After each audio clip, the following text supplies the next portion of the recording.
सुबह उठ गया 6 बजे, बस बिस्तर छोड़ते छोड़ते उसको 2 घंटा लग जाएगा। मोबाइल चलाएगा, नोटिफिकेशन देखेगा, इधर टहलेगा उधर टहलेगा, ये बर्बाद है। दूसरा, वो अगर पढ़ाई बंद कर दिया, रात में सोने जा रहा है ना, तो बिस्तर पे जाने के बाद 1-1.5 घंटा मोबाइल चलाएगा। इससे क्या होता है, हम उठने के बाद और सोने से पहले जिस काम को करते हैं ना, ब्रेन उस काम को इंपॉर्टेंट काम समझ जाता है, इसलिए बार बार आपको ब्रेन आदेश देता है कि यही वाला काम करो। आप समस्या समझो, आप ट्रैप में फंस चुके हैं। आपको पता है बाबू टोपी वाला, ये टोपी वाला कौन है, मोबाइल रख दो या डिस्टर्ब करके रख दिया सबको, नहीं समझ आ रहा है। मोबाइल बनाना यहाँ से ले लेना ना, लेके झुमका की तरह भगवान भेजा होगा कि नहीं, लेकिन जब तुम लोग केस का भेजा होगा खाली यही लाल पीला हरा बस हम आपसे एक चीज कहना चाहेंगे, आपकी इच्छा करना चाहिए ना करते चाहिए। आप गूगल पे दूसरे को सर्च करने से बेहतर है अपने पे मेहनत कीजिए कि कल को लोग आपको गूगल पे सर्च करें। दूसरे की इंस्पिरेशन स्टोरी को पढ़ने से पहले ऐसा काम कीजिए कि लोग आपकी इंस्पिरेशन स्टोरी पढ़ें। आप यही आपके हाथ में है, आप दूसरों को देखना चाहते हैं या खुद का इतिहास बनाना चाहते हैं, आप जो करना चाहें आप स्वतंत्र कर सकते हैं। लेकिन याद रखिएगा, असफल इंसान की पहचान कि अगर उसको 10 काम दे दीजिएगा ना, तो उसमें मान के चलिए वो 8वां काम कर देगा, 2 को नहीं कर पाया तो उसको रियलाइज भी नहीं होगा कि उससे 2 काम नहीं हुआ। और सफल इंसान जो होता है, सफल इंसान की पहचान उसको क्या होता है कि अगर आप उसे कोई काम दीजिएगा, अगर उससे 100 काम दीजिए और एक काम भी अगर उससे गलत हो गया ना, तो 99 काम को नहीं देखेगा हमसे छूट कैसे गया। इसलिए जितने रिजल्ट लेने वाले स्टूडेंट होते हैं उनसे पूछिएगा कि तुम्हारा कौन सब्जेक्ट मजबूत है, तो थोड़ा सोच के जवाब देंगे। अब पूछिएगा कौन कमजोर है, ढंग से बताएंगे, क्योंकि सबसे ज्यादा वर्क किस पे कर रहे हैं, कमजोर विषय पे, कमजोर विषय पे काम करने के लिए। और जो आप लोग हैं, आप लोग एक और आजकल के बच्चों में एक सर्वे है जिससे पता चला है कि आजकल के बच्चे जो हैं वो काम करने जब जा रहे हैं तो वो काम को टाल रहे हैं। जैसे सपोज कीजिए उनको किसी ने कह दिया कि ये काम कर दो, तो उनको काम करना है, लेकिन थोड़ा टालने की आदत सीख गए कि थोड़ा मोबाइल चला लेते हैं, थोड़ा रील देख लेते हैं, 5 मिनट बाद जाएंगे। भले उनको उसी मोबाइल से किसी को मैसेज करना है, लेकिन बाद में मैसेज करेंगे, पहले देख लेते हैं। आप फंसते जा रहे हैं, आप निकल नहीं पाइएगा इस जगह से, बहुत बुरी तरह फंस चुके हैं। तो अभी समय है, अपने आप को कंट्रोल कर लीजिए, वरना कोई आपको कंट्रोल करेगा। दिन भर जय हिंद सर करते रहिएगा, good morning sir, good morning sir, क्योंकि बेरोजगार तो आप जाएंगे नहीं। बस अंतर यह है कि अधिकारी बनिएगा या कर्मचारी बनिएगा, क्योंकि तैयारी आप इतने हाई लेवल की एग्जाम की कर रहे हैं कि उसके नीचे गिरने के बाद भी आप कहीं ना कहीं बच ही जाइएगा। लेकिन इसका मतलब ये नहीं कि आप खुश रह पाइएगा। हमारा इसी इलाहाबाद पे एसएसबी बोर्ड था मेरा, जब हम यहाँ इंटरव्यू देने आए थे एनडीए वगैरह एसएसबी का जब इंटरव्यू देने आए थे, यही इलाहाबाद था। और यही प्लेटफॉर्म नंबर 1 पे वीमेन कंट्रोल ऑफिस है, एमसीओ ऑफिस। उस समय हम लोग की दाढ़ी कुछ नहीं आई थी। उस एमसीओ ऑफिस में जब बैग लेके खड़े थे ना, बहुत सारे बच्चे, तो पुलिस लोग, आर्मी से लोग आए थे रिसीव करने के लिए, और गाड़ी में बैठाया गया था। और उतारने के बाद कहा गया कि पहले आप लोग ब्रेकफास्ट कर लीजिए। तो अधिकारी वाला उसी समय से फीलिंग आता था। लेकिन जब सिलेक्शन नहीं हुआ ना, भले आज कुछ भी करे, मेरा हाथ टेढ़ा था नहीं, बट ये कहने की बात है, समाज को इससे कोई मतलब नहीं। समाज हमको कई साल तक ताना मारा था, उसको ये मतलब नहीं था कि कोई इंटरव्यू, कोई एग्जाम निकाला होगा, कोई इंटरव्यू किया होगा, क्लियर किया होगा, मेडिकल में गया, उससे मतलब नहीं है। नहीं ना हुआ, नहीं ना हुआ। आप बताओ बाबू, किसी के मेडिकल में आप अगर छट जाओ तो तुम्हारी गलती है किस्मत की। एग्जाम में छटो तो तुम्हारी समझ में आए। अब भाई तुम्हें क्या पता कि तुम्हारे अंदर कौन सी गड़बड़ी, लेकिन उससे समाज का मतलब नहीं है। अच्छा, ये तो हो गया समाज का पहलू। मेरा व्यक्तिगत मानना है कि जो चीज आप चाहने के लिए आए थे, जो हासिल करने, उससे लाख गुना अच्छा मिल जाएगा। अगर वो नहीं मिलेगा तो आप नहीं रह पाएंगे। आज भी हमसे कोई पूछे तो हमको फौज का एक सिपाही का नौकरी पसंद है, लेकिन एक खान सर पूछेगा खान सर पसंद है या सिपाही पसंद है, फौज में, पुलिस में नहीं।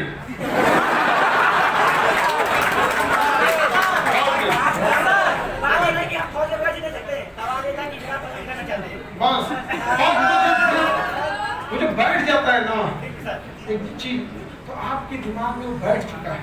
आप यकीन मानिए, आप खाली हाथ तो नहीं जाएंगे, ये मेरी गारंटी, लेकिन आप जी भी नहीं पाइएगा जब तक आप अपनी मंजिल को नहीं पाइएगा। इसलिए अभी समय है, अभी अगर आप एग्जाम देंगे तो केवल इनसे कॉम्पिटिट करना है। इस साल नहीं हुआ, और अगर आप अगले साल एग्जाम दीजिएगा तो आपको इस बैच के छटे हुए बच्चों से भी पढ़ना है, कम्पीट करना है, और अगले साल वाले से भी करना है। अब आप बताओ, किसी भी स्टूडेंट के लिए उस साल एग्जाम देना इजी होता है क्या उसके अगले साल? इसी साल। अगर इस साल फेल हुए मजबूरी में, तो अगले साल आपको जाना ही जाना है, और ये बात है मजबूरी में जाना है। बट मजबूरी में जाएंगे फिर दो फाइट करना है, एक नए स्टूडेंट से और जो एक आपके ही बैच के थे उनसे करना है। तो बेटर यही है, इसी से जी जान लगाने के लिए बस वही काम करना है आपको। शुरुआत की ही एक मेहनत होती है, ज्यादा दिन के लिए मेहनत नहीं होती, लेकिन निरंतर मेहनत करते रहिएगा तो ही जाके आपको क्या मिलेगी, समझ। ये आप लोग जो पर्ची से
कॉमन आदत देखो, वो उठेगा जानते हो कितने बजे? सपोज कीजिए कि सुबह उठ गया 6 बजे, पर बिस्तर छोड़ते छोड़ते उसको 2 घंटा लग जाएगा। मोबाइल चलाएगा, नोटिफिकेशन देखेगा, इधर टहलेगा उधर टहलेगा, ये बर्बाद है।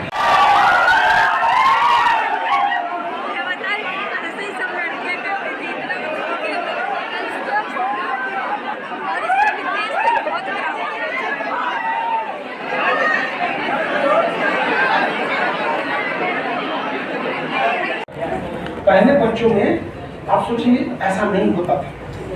जिस दिन आपको अपने आप से एक शर्म आएगा ना कि मेरा नहीं होगा तो हम दूसरे को छोड़ो, पहले अपने आप को क्या जवाब देंगे, अपने से पूछ के देखो। माँ बाप को जो करना था आपके लिए कर दिया। एक संस्था को क्या करना चाहिए था? 3 चीज, एक आपको फीस एफोर्डेबल हो, ऑनलाइन आज भी सबसे सस्ता है, ऑफलाइन में जो महंगाई है वो रेंट की वजह से है, क्योंकि हमारी बिल्डिंग नहीं है। आप छोटा सा हॉस्टल लेके पढ़ते होंगे ना, आपको आइडिया लग जाता होगा कितना महंगा है। Yes sir. हाँ, जबकि वो अर्थी बराबर होता है, वाराणसन बराबर एक बेड दिया जाता है। मरोगे तो उससे बड़ा बेड भी लेगा, अर्थी लोग उससे बड़े पे ले जाते हैं।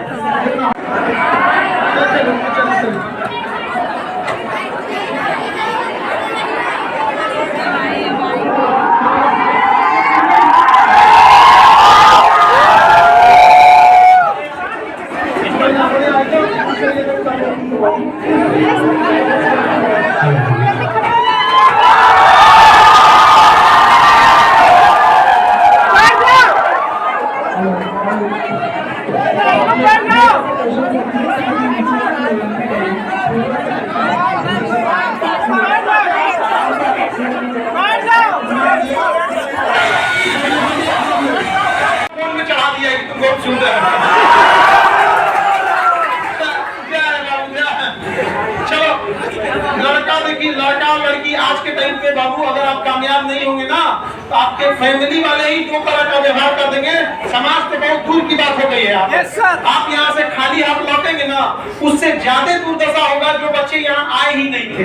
जो यहाँ नहीं आए वो आपको ज्यादा ताना मारेंगे कि कलेक्टर साहब आ रहे हैं। तो इस भ्रम में नहीं लीजिएगा, जी जान लगा के रखिए। आज की जनरेशन उसको पता नहीं चल रहा है, मोबाइल खसकाने में लग रहा है। और उन बच्चों को ये सब अभी देखो वहाँ पीछे कर रहा है, उसका कहना है कि हम चुप हो जाए, इनका बात पहले सुनिए। क्या बाबू की क्या आंसर लिखेगा? बीच वाले लोग यहाँ पे आप लोग बार बार कर रहे हैं, तो बैठ जाओ तो दूसरे हाल में जाओ। एग्जाम निकाला होगा, कोई इंटरव्यू किया होगा, क्लियर किया होगा, मेडिकल में गया, उससे मतलब नहीं है। नहीं ना हुआ, नहीं ना हुआ। आप बताओ बाबू, किसी के मेडिकल में आप अगर छट जाओ तो तुम्हारी गलती है किस्मत की। किस्मत की एग्जाम में छटो तो तुम्हारी समझ में आए। अब भाई तुम्हें क्या पता कि तुम्हारे अंदर कौन सी गड़बड़ी है, लेकिन उससे समाज का मतलब नहीं है। अच्छा, ये तो हो गया समाज का पहलू।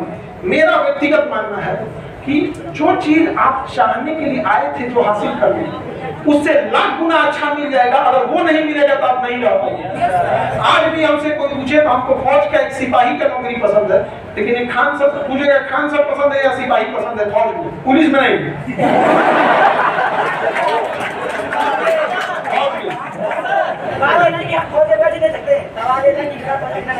बस वो जो बैठ जाता है ना एक चीज, तो आपके दिमाग में वो बैठ चुका है। आप यकीन मानिए, आप खाली हाथ तो नहीं जाएंगे, ये मेरी गारंटी है। लेकिन आप जी भी नहीं पाइएगा जब तक आप अपनी मंजिल को नहीं पाइएगा। इसलिए अभी समय है, अभी अगर आप एग्जाम देंगे तब तो हम उधर आ पाएंगे। अब आप बैठेंगे तो बनाएंगे कैसे उधर? बैठ जाओ, रास्ते वाले लोग बैठ जाओ तो हम उधर आएंगे, ठीक है?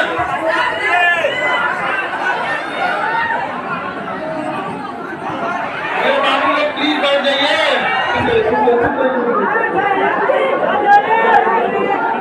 प्लास्टिक का फूल, प्लास्टिक का फूल अच्छा ओरिजिनल है। अच्छा प्लास्टिक की लकड़ी लगा है, लकड़ी फूल दिया है, लेकिन इसमें लकड़ी लगा है, प्लास्टिक। सिलेक्शन लेके आना, ठीक है?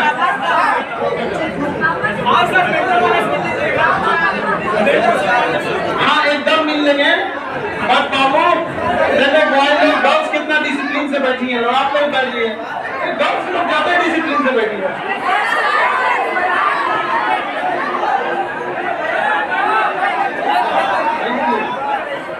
सर प्लीज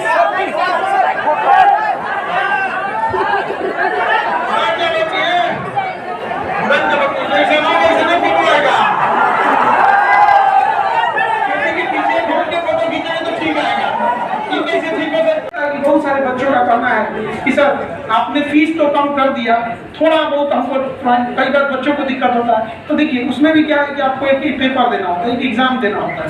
क्योंकि ऐसे समझिए कि अगर कोई मेहनत नहीं कर रहा है, मेहनत करने वाला विद्यार्थी नहीं है, और उसे यूपीएससी बैच मिला देंगे ना, पूरे बैच को खराब, खुद से डिमोटिवेट हो जाए। तो एटलीस्ट उस लेवल का जाना चाहिए कि नहीं? बिना एंट्रेंस एग्जाम लिए अगर किसी को आईआईटी में बैठा दीजिएगा ना, आईआईटी दिल्ली, आईआईटी मुंबई, तो पकड़ा जाएगा। हम लोग जब आईएम अहमदाबाद में थे तो 70 पेज का एक चैप्टर था, जो हमारा फर्स्ट डे का क्लास था, उसको हमको समझ 70 पेज का एक चैप्टर था।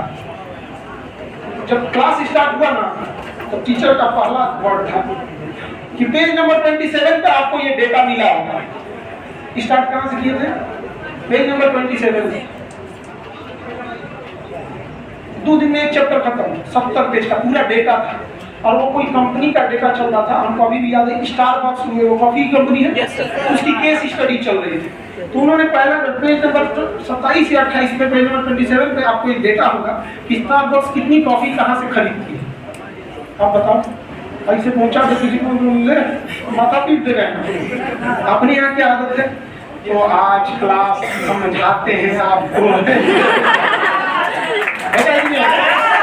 इसमें खुश होने की बात नहीं, अपना लेवल देखो।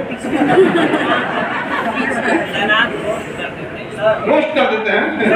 अच्छा खुश था सभी सब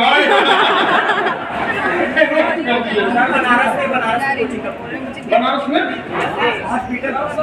अब एक चीजें सुनिएगा, वाराणसी में जरूरत है। सर पहले आप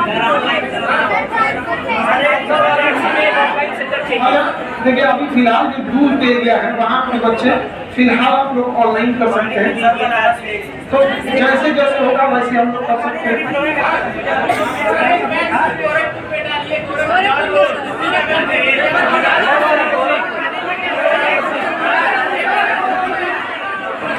समझ में आ गया? आप लोग का कहना है कि एक गोरखपुर में, एक बनारस में, एक कानपुर में,